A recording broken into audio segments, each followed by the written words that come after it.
আলহামদুলিল্লাহি রাব্বিল আলামিন ওয়াসসালাতু ওয়াসসালামু আলা সাইয়্যিদিল মুরসালিন আম্মা বা'দ ফাআউযু বিল্লাহি মিনাশ শাইতানির রাজীম বিসমিল্লাহির রহমানির রহিম আসসালাতু ওয়াসসালামু আলাইকা ইয়া রাসূলুল্লাহ ওয়া আলা আলিকা ওয়া আসহাবিকা ইয়া হাবিবাল্লাহ আসসালাতু ওয়াসসালামু আলাইকা ইয়া নাবিয়াল্লাহ ওয়া আলা আলিকা ওয়া আসহাবিকা ইয়া নূরাল্লাহ। মাদানী চ্যানেলের দর্শক শ্রোতা, আপনাদের সকলকে মাদানী চ্যানেলের ধারাবাহিক অনুষ্ঠান পূর্ণ ঈমানের অধিকারী অনুষ্ঠানে স্বাগতম।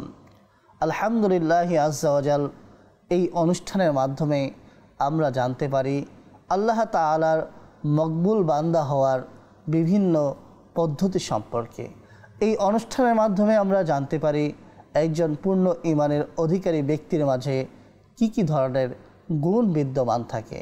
এই অনুষ্ঠানের মাধ্যমে আমরা আরও জানতে পারি যে একজন পূর্ণ ঈমানের অধিকারী ব্যক্তি হলে আল্লাহ তাআলার দরবারে তার মকবুলিয়ত কেমন থাকে।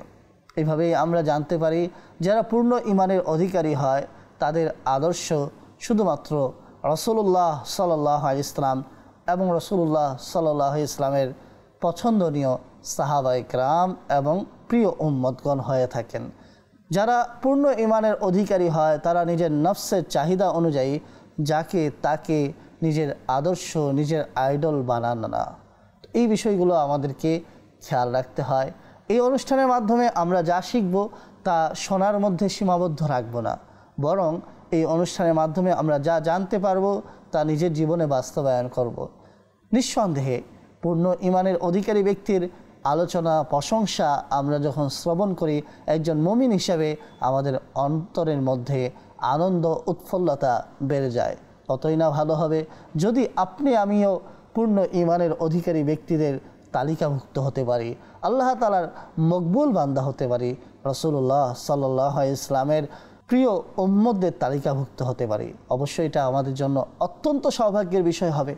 যেহেতু সৌভাগ্যের বিষয় হবে, তাই আমাদের করণীয় হলো আমরা যেন আল্লাহ সুবহানাহু ওয়া তাআলার আদেশ অনুযায়ী রাসূলুল্লাহ সাল্লাল্লাহু আলাইহি ওয়াসাল্লামের সুন্নতকে আঁকড়ে ধরে শুধুমাত্র রাসূলুল্লাহকে নিজের আদর্শ বানিয়ে নিজের জীবনকে অতিবাহিত করতে পারি।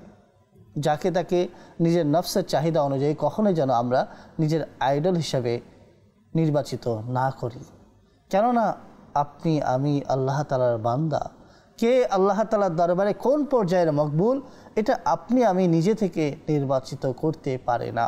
আর আল্লাহ সুবহানাহু ওয়া তাআলা যাদের আনুগত্য করতে বলে দিয়েছেন, তো আল্লাহ সুবহানাহু ওয়া তাআলা বান্দার সম্পর্কে জানেন। তো সুতরাং যাদের আনুগত্য করার আদেশ আল্লাহ তাআলা দিয়েছেন তাদেরকেই আমরা আনুগত্য করব, তাদেরই অনুগত হব। আলোচনা শুরু করার পূর্বে আসুন নবী করিম সাল্লাল্লাহু আলাইহি ওয়াসাল্লামের প্রতি দুরূদ ও সালাম পেশ করার ফজিলত সম্মিলিত একটি হাদিস শ্রবণ করে নিই। রাসূলুল্লাহ সাল্লাল্লাহু আলাইহি ওয়াসাল্লামের প্রতি দুরূদ ও সালাম পেশ করার অগণিত ফজিলত ও বরকত রয়েছে। তন্মধ্যে হতে একটি হাদিস হলো রাসূলুল্লাহ সাল্লাল্লাহু তাআলা আলাইহি ওয়াসাল্লাম ইরশাদ করেন, যে ব্যক্তি দৈনন্দিন আমার উপরে 50 বার দরুদ শরীফ পাঠ করবে আমি কিয়ামতের দিন তার সাথে মুসাফা করব। সুবহানাল্লাহি ওয়া বিহামদিহি। রাসূলুল্লাহ সাল্লাল্লাহু আলাইহি ওয়াসাল্লামের মুবারক হাতের স্পর্শ পাওয়ার সৌভাগ্য অর্জিত হওয়ার সুসংবাদ দ্বারা আমরা ধন্য হলাম। আমরা নিয়ত করি ইনশাআল্লাহ যথাসম্ভব অন্তত 50 বার রাসূলুল্লাহ সাল্লাল্লাহু আলাইহি ওয়াসাল্লামের প্রতি দুরূদ ও সালাম পেশ করার চেষ্টা করব। সাল্লু আলাল হাবিব সাল্লাল্লাহু তাআলা আলা মুহাম্মদ সাল্লাল্লাহু আলাইহি ওয়াসাল্লাম। আজকের আলোচনার বিষয়ের দিকে আমরা অগ্রসর হই। আল্লাহ সুবহানাহু ওয়া তাআলা পবিত্র কোরআন কারীমের মধ্যে ইরশাদ করেন, বিসমিল্লাহির রহমানির রহিম, ইয়া আইয়ুহাল্লাযীনা আমানু ইজতানিবু কাসীরাম মিনাজ-যন। হে ঈমানদারগণ, অধিক ধারণা করা থেকে বিরত থাকুন। ইন্না বা'দায-যন্নি ইসমুন। নিশ্চয়ই কতিপয় ধারণা গুনাহ। ওয়ালা তাজাসসু। এবং তোমরা একে অপরের গোপন দোষ অন্বেষণ করো না। ওয়ালা ইয়াগতাব বা'দুকুম বা'দ। এবং তোমরা একে অপরের গীবত করো না, পরনিন্দা করো না। এখানে আল্লাহ সুবহানাহু ওয়া তাআলা কয়েকটি আদেশ দিয়েছেন। অধিক ধারণা থেকে বিরত থাকতে বলেছেন এবং বলা হয়েছে যে কিছু সংখ্যক ধারণা গুনাহ হয়ে থাকে। এরপর আল্লাহ সুবহানাহু ওয়া তাআলা বলেন, আইয়ুহিব্বু আহাদুকুম আইয়াকুলা লাহমা আখিহি মাইতান, তোমরা কি তোমাদের মৃত ভাইয়ের গোশত ভক্ষণ করা পছন্দ করবে? এটা তোমাদের জন্য অপছন্দনীয় হবে। আল্লাহ সুবহানাহু ওয়া তাআলা নিজেই বলেছেন যে প্রথমে জিজ্ঞেস করলেন, এরপর আল্লাহ তাআলা উত্তর দিয়ে দিলেন এটা তোমাদের জন্য অপছন্দনীয় হবে। এরপর আল্লাহ সুবহানাহু ওয়া তাআলা ইরশাদ করেন যে ওয়াত্তাকুল্লাহ ইন্নাল্লাহা তাওয়াবুর রহিম, তোমরা আল্লাহ তাআলাকে ভয় করো, আল্লাহ তাআলা অধিক তওবা কবুলকারী এবং আল্লাহ সুবহানাহু ওয়া তাআলা দয়ালু। এই আয়াত থেকে সুস্পষ্টভাবে আমরা জানতে পারলাম সর্বপ্রথম আমাদেরকে এই কাজগুলো থেকে বিরত থাকার আদেশ প্রদান করা হয়েছে। এখন আমরা যেহেতু শয়তানের ওয়াসওয়াসার শিকার হয়ে অনেক সময় অনেক গুনাহ করে ফেলি, তাহলে সেই ক্ষেত্রে আমাদেরকে কি করতে হবে? আয়াতের শেষ ভাগে আমরা দেখতে পাচ্ছি ওয়াত্তাকুল্লাহ, আল্লাহকে ভয় করো, ইন্নাল্লাহা তাওয়াবুর রহিম, নিশ্চয়ই আল্লাহ তাআলা অধিক তওবা কবুলকারী এবং আল্লাহ সুবহানাহু ওয়া তাআলা দয়ালু। সুতরাং আমাদের দ্বারা এই ধরনের যদি ত্রুটি হয়ে যায়, গুনাহ হয়ে যায়, তবে আমাদেরকে আল্লাহ তাআলার দরবারে তওবা করতে হবে, আল্লাহকে ভয় করতে হবে। আল্লাহ তাআলা অধিক তওবা কবুলকারী এবং আল্লাহ তাআলা দয়ালু, সুতরাং আল্লাহ সুবহানাহু ওয়া তাআলা আমাদেরকে ক্ষমা করে দিবেন। মাদানী চ্যানেল দর্শক শ্রোতা, আয়াতের প্রথম অংশে এখানে বলা হলো হে ঈমানদারগণ, অধিক ধারণা করা থেকে বিরত থাকুন।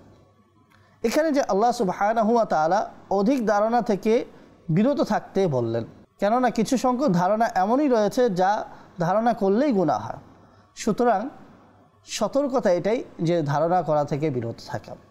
ইমাম ফখরুদ্দিন রাজি রহমতুল্লাহি তাআলা আলাইহি বলেন যে এখানে আল্লাহ সুবহানাহু ওয়া তাআলা ধারণা করা থেকে বিরত থাকার আদেশ দিয়েছেন, কেননা ধারণা এমন একটি বিষয় যা একে অপরকে দোষারোপ করার মাধ্যম হয়ে থাকে এবং এর কারণে বিভিন্ন ধরনের মন্দ কাজ সংঘটিত হয়ে থাকে এবং এর মাধ্যমে গোপনীয় শত্রুতা প্রকাশিত হয়ে যায়। আর একজন ব্যক্তি যখন নিশ্চিত হয়ে কোনো কিছু বলবে, একজন ব্যক্তি যখন একেবারে নির্ভরযোগ্য দলিল সহকারে কোনো কিছু বলবে, তখন সে কিন্তু সহজে কাউকে দোষারোপ করবে না। যতক্ষণ পর্যন্ত তার কাছে নির্ভরযোগ্য দলিল, যতক্ষণ পর্যন্ত তার কাছে নির্ভরযোগ্য সাক্ষ্য, যতক্ষণ পর্যন্ত সে একেবারে 100% নিশ্চিত হচ্ছে না, ততক্ষণ পর্যন্ত সে ব্যক্তি কিন্তু কারো ব্যাপারে ধারণা করার দুঃসাহস করবে না। যেহেতু তার অভ্যাস আছে যে সে ইয়াকিন হওয়ার পরে, নিশ্চিত হওয়ার পরে কাউকে কিছু বলে থাকে। সুতরাং আমাদেরকে ধারণা থেকে বাঁচতে হবে এবং আমাদেরকে সদা সর্বদা অধিক ধারণা থেকে বিরত থাকতে হবে এবং আমাদেরকে কোনো কিছু বলার আগে তা যাচাই বাছাই করে নিতে হবে। কাউকে বাহ্যিকভাবে কোনো কাজ করতে দেখে খারাপ মনে হলেই আমি ধারণা করে বসলাম এবং তাকে আজ থেকেই নিকৃষ্ট ভাবা শুরু করলাম, এমনটা ঠিক নয়। হতে পারে আমি বাহ্যিকভাবে যা দেখছি তা নাও হতে পারে, আমি যে দৃষ্টিভঙ্গিতে দেখছি তা বাস্তবে নাও হতে পারে। সুতরাং এর কারণে আমি তো বিপদগামী হব। কারো ব্যাপারে যদি আপনি আমি সুধারণা করি, এতে কোনো ক্ষতি হবে না, কিন্তু যদি আপনি আমি কারো ব্যাপারে কুধারণা করি, তাহলে সেক্ষেত্রে ক্ষতি হওয়ার সম্ভাবনা আছে, স্বাভাবিক বিষয়। তো আল্লাহ সুবহানাহু ওয়া তাআলা আমাদেরকে অধিক ধারণা থেকে বাঁচার, একে অপরের গীবত করা, একে অপরের দোষ অন্বেষণ করা, এই ধরনের মন্দ স্বভাব থেকে বিরত থাকার তৌফিক দান করুন। আচ্ছা, আমরা যদি লক্ষ্য করি ধারণার 4 প্রকার এবং তার কিছু বিধান রয়েছে। এক হলো ধারণা করা ওয়াজিব। কেমন ধারণা করা ওয়াজিব? যেমন আল্লাহ তাআলার সাথে ভালো ধারণা রাখা, আল্লাহ তাআলার ব্যাপারে ভালো ধারণা রাখা, এটা প্রত্যেক বান্দার উপরে ওয়াজিব, আবশ্যক। 2 হলো মুস্তাহাব, এই ধারণা রাখাটা মুস্তাহাব। সেটি কি? যেমন নেক বান্দাদের ব্যাপারে ভালো ধারণা রাখা, আল্লাহ তাআলার নেক বান্দাদের ব্যাপারে ভালো ধারণা রাখা, এটা হলো মুস্তাহাব। 3 নম্বর হলো নিষিদ্ধ ও হারাম, যেমন আল্লাহ তাআলার ব্যাপারে মন্দ ধারণা রাখা, অনুরূপভাবে মুমিন ব্যক্তির ব্যাপারে মন্দ ধারণা রাখা, এরূপ ধারণা রাখা এটি নিষিদ্ধ এবং হারাম। আল্লাহ তাআলার ব্যাপারে এক মুহূর্তের জন্য কোনো ধরনের মন্দ ধারণা রাখা যাবে না। আমরা অনেক সময় কথায় কথায় আপত্তি করে বেশি যে আল্লাহ তাআলা যারা নেক কাজ করে তাদেরকে নেয়ামত দান করেন না, তাদের প্রতি জুলুম করেন, মাআযাল্লাহ, নাউযু বিল্লাহি মিন যালিক। এগুলো ধারণা থেকে আমাদেরকে বাঁচতে হবে। আল্লাহ তাআলা দয়ালু। আল্লাহ তাআলা যদি আপনাকে আমাকে শাস্তি দেন তবে এটা ইনসাফ হবে, আর আল্লাহ তাআলা আপনাকে আমাকে যদি কোনো নেয়ামত দেন তাহলে এটার প্রাপ্ত আপনি আমি না, বরং এটা আল্লাহ তাআলার পক্ষ থেকে ইহসান।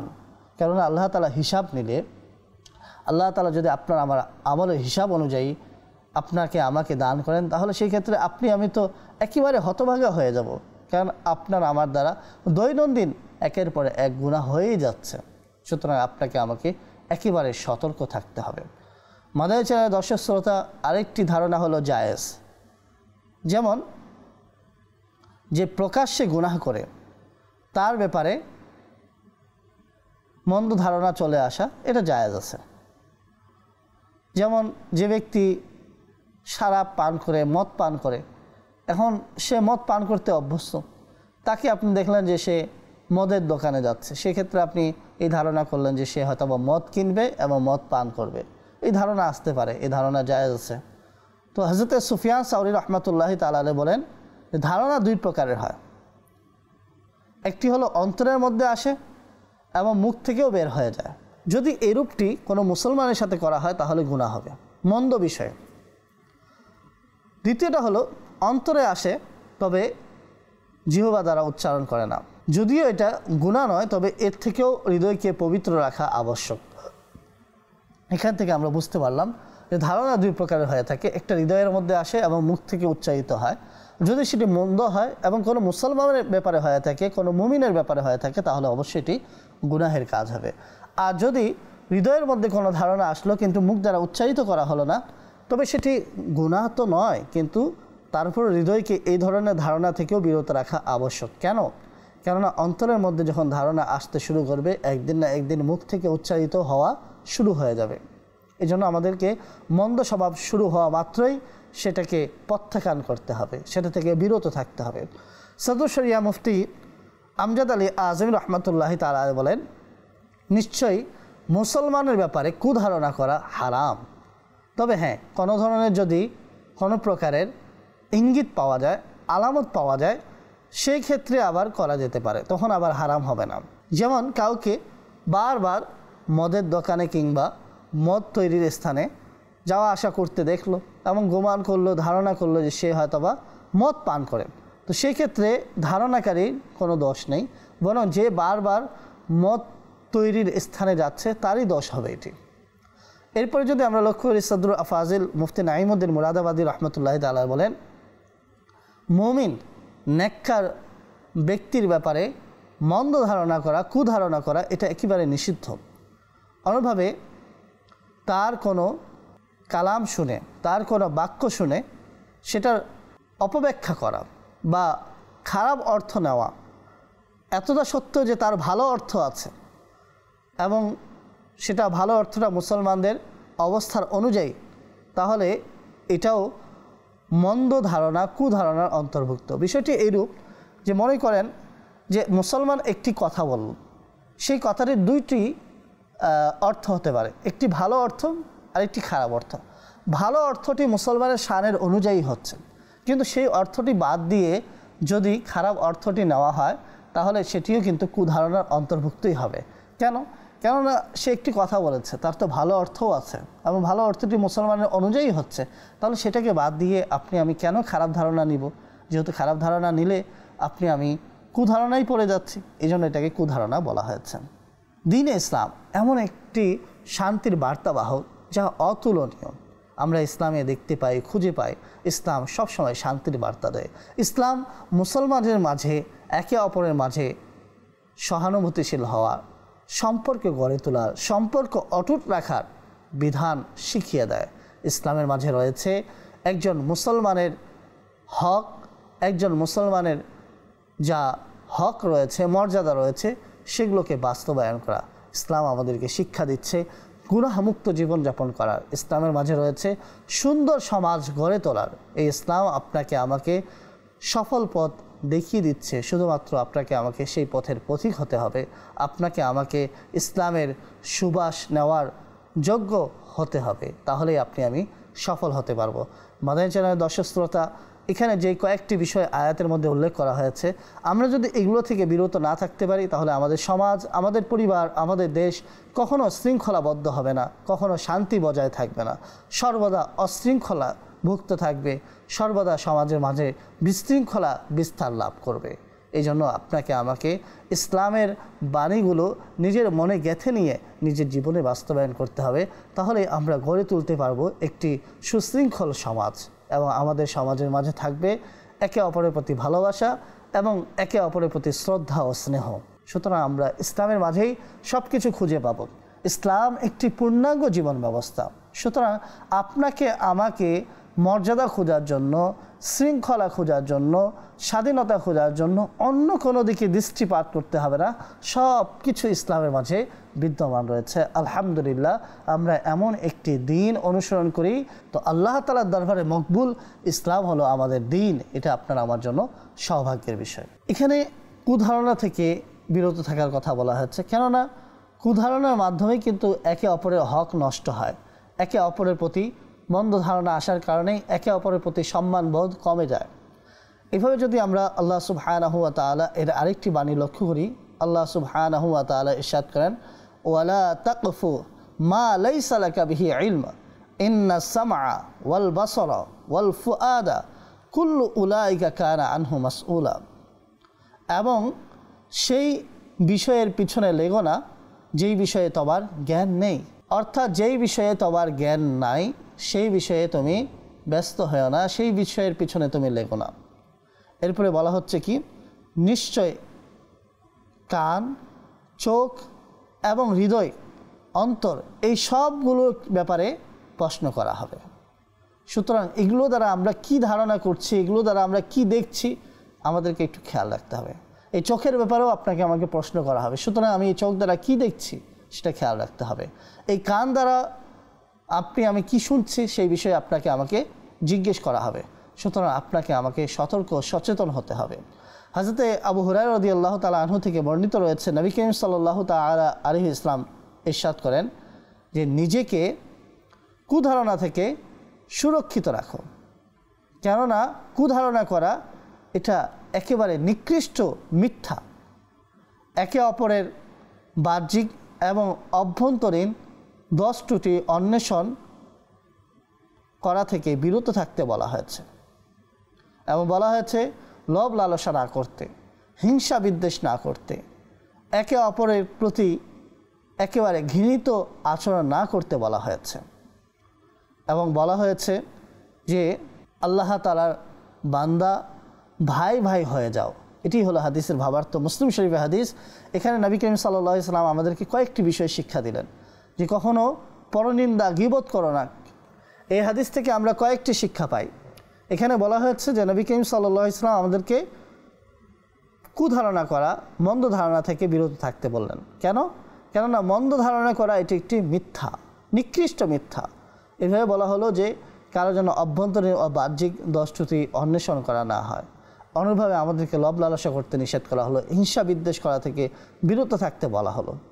এভাবে যদি আমরা আরও লক্ষ্য করি যে কুধারণা করার কেমন ভয়াবহ ক্ষতি রয়েছে, আমরা দেখি যার ব্যাপারে কুধারণা করা হলো, যদি তার সামনেই তা প্রকাশ করা দেওয়া হয় তবে তার অন্তর কষ্ট পেতে পারে, এবং শরীয়তের অনুমতি ছাড়া কাউকে কষ্ট করা, কারো অন্তরে আঘাত করা এটা হারাম।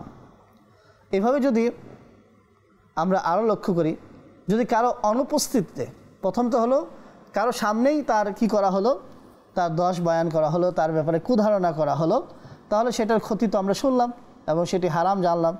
যদি কারো অনুপস্থিত অবস্থায় তার ব্যাপারে অন্যদের সামনে কুধারণা প্রকাশ করা হয় তবে এটা গীবতে পরিণত হবে, আর মুসলমানের গীবত করা হারাম।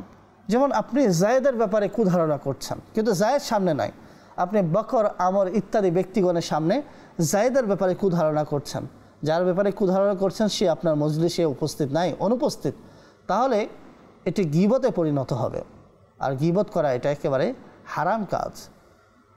আচ্ছা, এরপর যদি আমরা লক্ষ্য করি, যে ব্যক্তি কুধারণা করে সে নিজের ধারণার উপরেই ধৈর্য ধারণ করে না, বরং সে কী করে, আস্তে আস্তে তার দোষ ত্রুটি এগুলো খোঁজা শুরু করে। আর আমরা জানি যে মুসলমানের দোষ ত্রুটি অন্বেষণ করা এটা নাজায়েজ এবং গুনাহের কাজ। এরপর যদি আমরা আরও দেখি যে কারো ব্যাপারে কুধারণা করার মাধ্যমে হিংসা, বিদ্বেষ ইত্যাদি বেড়ে যায়। আর এগুলোর মাধ্যমে অভ্যন্তরীণ বাতিনি অনেক ধরনের ভয়াবহ রোগ সৃষ্টি হয়, অর্থাৎ গুনাহের রোগ সৃষ্টি হয়। তো এগুলো দ্বারা আমরা জানতে পারলাম যে কুধারণা কত বড় ভয়ানক এবং ক্ষতিকারক বস্তু। আমাদেরকে এই বিষয় থেকে কতটা দূরে থাকা উচিত। গীবত করা থেকে তো বিরত থাকতে হবে। কোনো সমাবেশে যদি গীবত হয় সেই সমাবেশ থেকে উঠে যেতে হবে। কুধারণা করা থেকে তো অবশ্যই বিরত থাকতে হবে। আপনার আমার ভাই, আপনার আমার বন্ধু যদি কুধারণা করে তাহলে তাদেরকেও সেই কুধারণা থেকে বিরত রাখতে হবে। এইভাবে যদি আমরা আরও লক্ষ্য করি যে যখন কুধারণা করা হয় তখন একে অপরের মাঝে শত্রুতা সৃষ্টি হয়ে যায়, কোনো কারণ ছাড়াই একে অপরের মাঝে শত্রুতা সৃষ্টি হয়ে যায়, যার কারণে একে অপরকে ঘৃণা করা মানুষ শুরু করে দেয়। তখন তার ভালো কথাগুলোও ভালো লাগে না। কেন ভালো লাগে না? কেন তার ব্যাপারে কুধারণা সৃষ্টি হয়েছে। মাদানী চ্যানেল দর্শক শ্রোতা, এভাবে যদি আমরা আরও লক্ষ্য করি যে যারা একে অপরের ব্যাপারে মন্দ ধারণা রাখে তাদের প্যারালাইসিস এবং অন্তরের তথা হৃদয়ের রোগ হওয়ার আশঙ্কা বেড়ে যায়। যেমন একটি গবেষণা অনুযায়ী যদি আমরা লক্ষ্য করি তাহলে এটাই পাওয়া যায় যে যারা একে অপরের ব্যাপারে অনেক বেশি ধারণা করে এবং বেশি রাগ করে তাদের কয়েকটি রোগ বেড়ে যাওয়ার আশঙ্কা থাকে। যেমন প্যারালাইসিস হওয়া, হৃদয়ের রোগ হওয়া, এই ধরনের কয়েকটি রোগ হওয়ার অনেক বেশি আশঙ্কা থাকে। কি দরকার আছে অপরের ব্যাপারে কুধারণা করে নিজের শরীরকে অসুস্থ করার এবং আল্লাহ তাআলার দরবারে না মাকবুল হওয়ার এবং আল্লাহ তাআলার দরবারে বিতাড়িত হওয়ার কী বা দরকার আছে? এর মাঝে ক্ষতি ছাড়া আর কিছুই নেই। একটি শেষ বিষয় আমরা লক্ষ্য করি, ইমাম গাজালি রহমতুল্লাহ তাআলা বলেন, শয়তান মানুষের হৃদয়ের মধ্যে কুধারণা ঢেলে দেয়। সুতরাং মুসলমানের উচিত হলো সে যেন শয়তানের সত্যায়ন না করে। বোঝা গেল যে কুধারণা এটা মুসলমানের হৃদয়ের মাঝে শয়তান ঢেলে দেয়। তো আপনার আমার উচিত হলো শয়তানের ওয়াসওয়াসা থেকে সর্বদা বিরত থাকা। মাদানী চ্যানেল দর্শক শ্রোতা, আমরা দেখছিলাম পূর্ণ ঈমানের অধিকারী অনুষ্ঠান এবং শুনছিলাম কোরআন ও হাদিসের আলোকে নানা বিষয় যা আমাদের জন্য শিক্ষণীয়। আবারও দেখা হবে নতুন পর্বের সাথে। ততক্ষণ দেখতে থাকুন মাদানী চ্যানেল বাংলা। আমিন বিজাহিন নাবিল আমিন ওয়া আখিরু দাওয়ানা আলহামদুলিল্লাহি রাব্বিল আলামিন। সাল্লু আলাল হাবিব সাল্লাল্লাহু তাআলা আলা মুহাম্মদ সাল্লাল্লাহু আলাইহি ওয়াসাল্লাম।